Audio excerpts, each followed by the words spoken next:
দেখা যায়। Hello everyone, welcome back to my channel. আমি শ্রাবণী। কেমন আছো সবাই?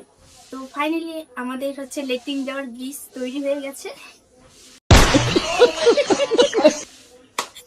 তো তুই একটু হাস। আমার পিছনে যে ক্যামেরাম্যান করতেছে ইব্রুকে আজকে ক্যামেরাম্যানের দায়িত্ব দিয়েছি।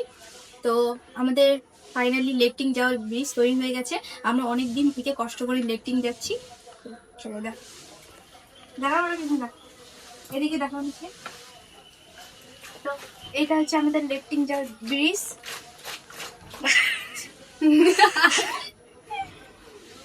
তো হচ্ছে আজকে হচ্ছে বানানো হয়েছে হাওড়ার ব্রিজ, আমাদের লেফটিং এর হাওড়ার ব্রিজ। তো এখান দিয়ে আমরা লেফটিং যাই। তো দেখো এদিকে দেখো, যে আমি দেখাই এখানে। ও মাই গড, সি কপিলা। তো এটা হচ্ছে আমাদের উপরে টিন দেওয়া আছে। তো এই যে আমাদের লেফটিং যাওয়ার ব্রিজ, এখান দিয়ে আমরা লেফটিং যাই। কত বড় ব্রিজ বানাইছি আজকে আমরা, যে এখান থেকে এই পর্যন্ত হচ্ছে আমাদের লেফটিং যাওয়ার ব্রিজ। ভিডিওতে তোমরা দেখেছিলে যে আমরা কিভাবে নিয়ে যাই। আমাদের পুকুরের জল একদম পুরা, আমাদের পুকুরের জল একদম পুরা মানে লেট্রিন এর ভিতরে ঢুকে গেছে। পুকুরটা অনেক বড় দেখে, মানে লেট্রিন এর পাশে যে পুকুরটা আছে ওটা একদম ভর্তি হয়ে গেছে, যার জন্য আমাদের লেট্রিন যেতে খুব অসুবিধা হচ্ছিল। তাই একটা বাঁশের ব্রিজ বানিয়েছি। আমি বানাইনি, মানে বাবা বানিয়েছে।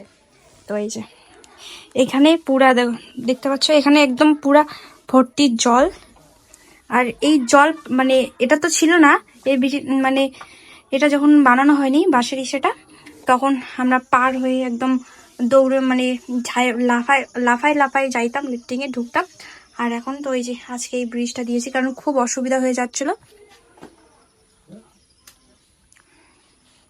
এটা দেখে আবার কেউ বাজে কমেন্ট করো না, কারণ আমাদের টাকা নেই, এর জন্য পুকুরটা এই বছর ঢাকতে পারিনি। কিন্তু সামনের বছর পুকুরটা ইচ্ছা করা হবে, মাটি দিয়ে একদম ঢাইকা দেওয়া হবে, পরে আর এরকম অসুবিধা হবে না। তো ব্লগটা ভালো লাগলে অবশ্যই লাইক কমেন্ট শেয়ার করে সাবস্ক্রাইব করে পাশে দেখো। টাটা।